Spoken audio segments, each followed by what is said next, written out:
What's good? It's your boy Jim James checking in, and you are now live with Houston Hip Hop Fix.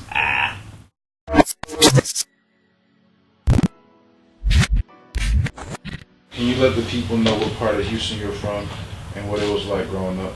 Man, I'm from the north side of Houston, from Acres Home. You know what I'm saying? Growing up was cool, you know what I'm saying? It was hard at first, but you know, my people got their stuff together, you know, they came up. We prevailed through a lot of adversities, you know what I'm saying? That it made me the man I am today. So, you know, it was good, you know what I'm saying? Shout out to Garden City, shout out to Acres Home, shout out to Stilleywood, shout out to the whole north side. That's where I'm from, born and raised. What got you into producing and making beats? Man, really the whole era when like Pharrell was coming out, Timbaland was coming out with a lot of bangers. Just really when the producers was, you know, getting the forefront, getting the spotlight.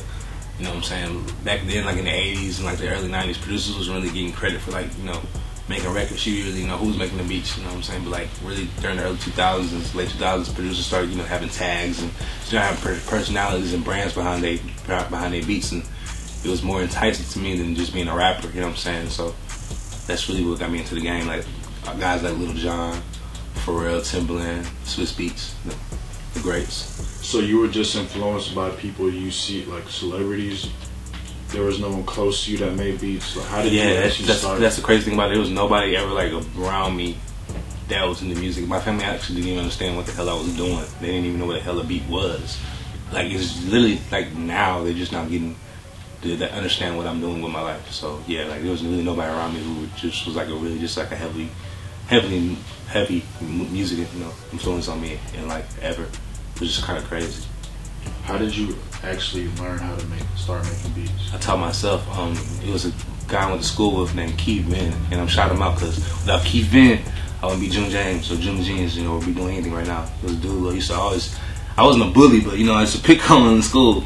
You know, it was kind of lame kind of dude, but he cool now. He was cool then, you know what I'm saying? Cool now, you know what I'm saying? We grown now, so he was a cool dude, but like, he used to always be like, yeah, I got this program, but if you ever want to make beats, I used to always just play him off, and then one day he brought me the program. It was a demo version of Fruit Loops, like Fruit Loops 5. And I took it home and just been a rapper ever since, you know what I'm saying? I locked myself up in the room, just taught myself how to make beats. I taught myself how to structure beats, how to make everything. And I was already in a band too, so everything correlated. I was already writing like, you know, sheet music and like, you know, composing for bands already, so everything just already made sense already, so it was just a rap. What have you learned on the business side working with artists in the industry? Man, that all money ain't good money. You know, make sure that you have your business tied up. Make sure that you have your IPI and your BMI account straight. Make sure that you know where your beats are going to, who your beats are going to. Make sure that you have somebody in there fighting for you and speaking up for you. Because if you don't speak up, a closed mouth don't get fed. And it ain't really their label fault or the person who's doing this fault. It's just really just you knowing the business. And if you don't know the business, you're gonna get lost. So what's the best advice that you've gotten that you've actually followed? Man, stay humble and really learn the business, learn contracts, learn how to read contracts. And like I said, stay humble through any situation, through any achievement. Just stay humble, because this shit can be taken away from you the next day. I was on Instagram the other day and I seen a post about you getting signed to Think It's a Game. Can you explain that situation? Man, before I signed Think It's a Game, I had 3 situations on the table. I had one with Warner Brother Chapel. I had one with another independent label. I don't even want to say their name because it's not worth saying. And Think It's a Game. But the thing about, I met all of them. But the thing about Think It's a Game it was just more of like a family situation. More of just like a personal, like you could tell they had my best interests involved, and just given their track record, they didn't turn artists independently from nothing to something like, you know, Trinidad James, who went platinum off his gold, you know, Rich Homie Quan before, Rich Homie Quan went crazy and did his thing, you know what I'm saying, under them, and Lucy doing the thing under them too. And then that being said, like, I'm the first producer they ever signed, so I'm out over there shadowed, overshadowed, lost in the sauce. Like if I was signed to like a major label, it ain't nothing like that. It's just really a situation where I'm just like the focus, and I'm in a position to really make something out of nothing, and it's a blessing. I can be like the gateway for a lot of motherfuckers who's trying to come up out of Houston, come to Atlanta and make some noise. You know what I'm saying? A lot of motherfuckers grow up or blow up and figure where they come from and don't put niggas on with them. But I'm already in a position right now. I'm already right now as to speak. I'm getting the other producers who from here who never got placements. I'm getting niggas placements with motherfuckers who never got any life in Atlanta right now, just based off them fucking with me, just showing them love. Same thing with artists too. So, man, that's just how it is right now. That's just how I look at it. You know what I'm saying?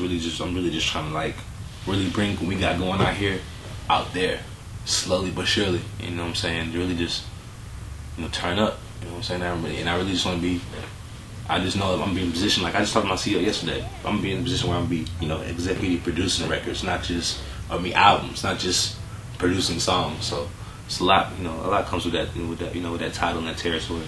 How did you guys initially link up? Was it a relationship over time, or was it someone that? Yeah, it's crazy how it happened. Like I went to Atlanta like January last year to do some music with my cousin, and he had put me on Lucci.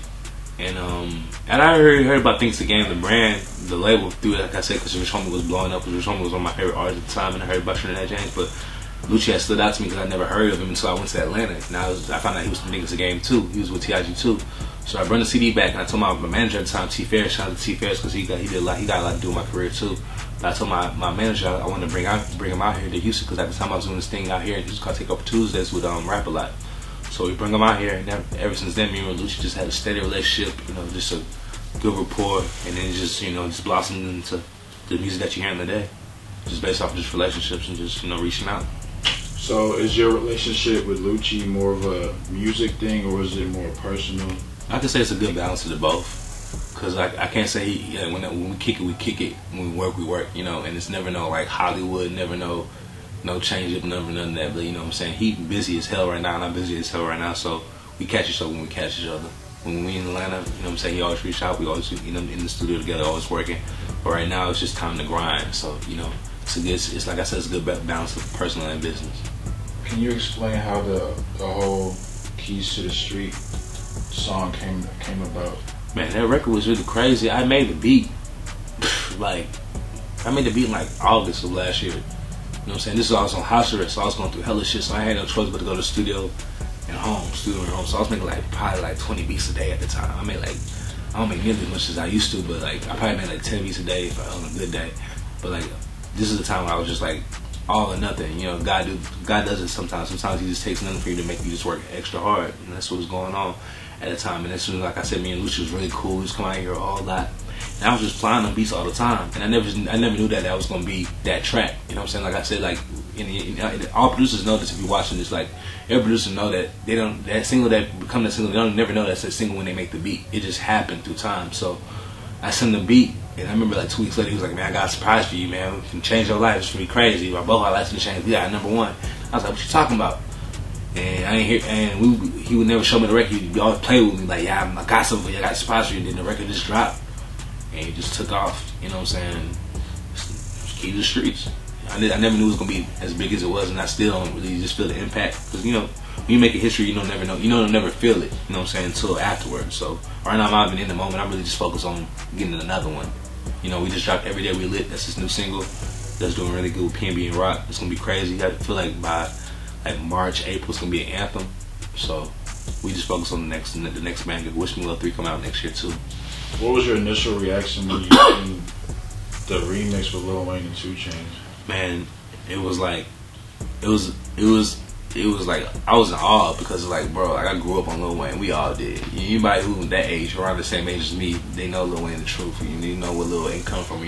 That's just one of the top 10 rappers of all time, and he on my beat. So that's a hell of an accomplishment. Not a lot of producers out here can even say they got Lil Wayne on the track, let alone 2 Chainz. So man, that shit still ain't hit me yet. I ain't gonna lie, I ain't playing with you. I remember 2 weeks ago, my CEO, Fly, shout out Fly, you know what I'm saying, he run the whole TIG, he hit me up, was like, "What you want the name to be on your plaque?" And I was just like, "What plaque?" And then it hit me yeah, nigga, we #1, we went platinum. Oh shit, okay, we lit, you know what I'm saying? So she ain't gonna hit me till I get that platinum plaque. So that shit come in the mail, I ain't gonna lie, to be real with you.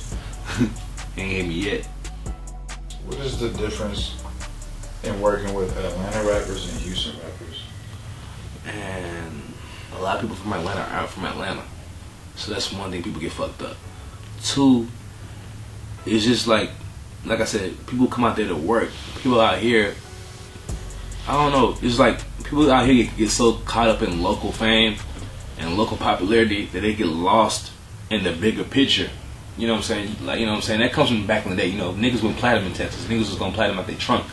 2000s, late 90s, early 90s. So, that's kind of a, curse in itself, Niggas are spoiled. To me, personally, I feel like a lot of niggas out here, once they hit a certain peak, they just lose all humbleness or all sense of what direction.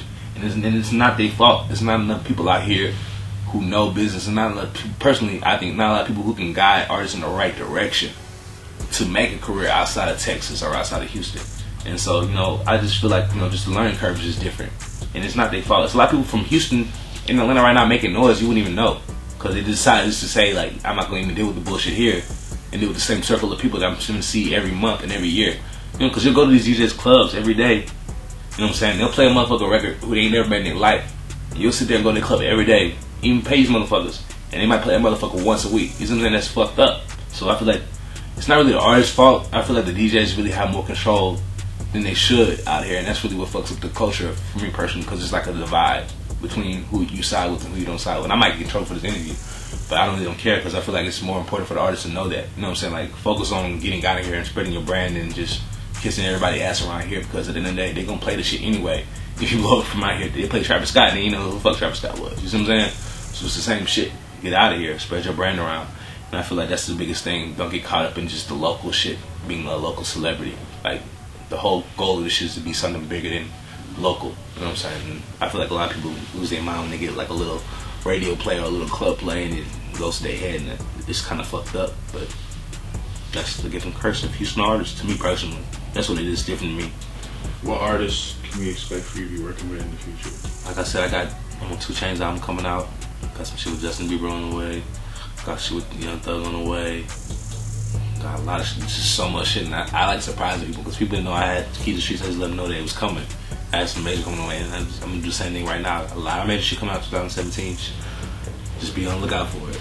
So you say you have a song with Justin Bieber coming out? Yeah, I got a lot of shit coming out, but I can't let y'all know what it is. How did you and Justin Bieber link up? Shit, label shit, just word of mouth. Shit, really, my nigga, Fully Fame from Young Nation, he fuck with him real tough, and just sending beats. We just built a rapport. I never meant to do personally, but I don't know his email, and I send him beats. Have you heard the song, or is it? No, I heard the song twice. Is it more of a R&B song, or is it a? It's like hip-hop song? It could be a single.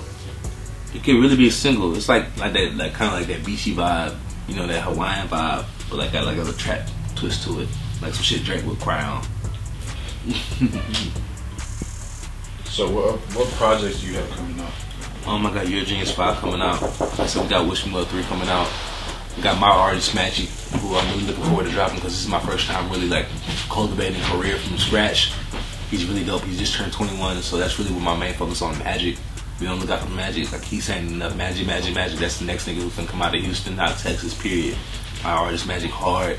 We drop his project next January. It's gonna be hosted by Rich King. It's gonna be a big deal. So that's what's next. Man, if y'all could, please, I'm trying to get my followers up. So follow me on Instagram at June the Genius, JUNETHEJENIUS.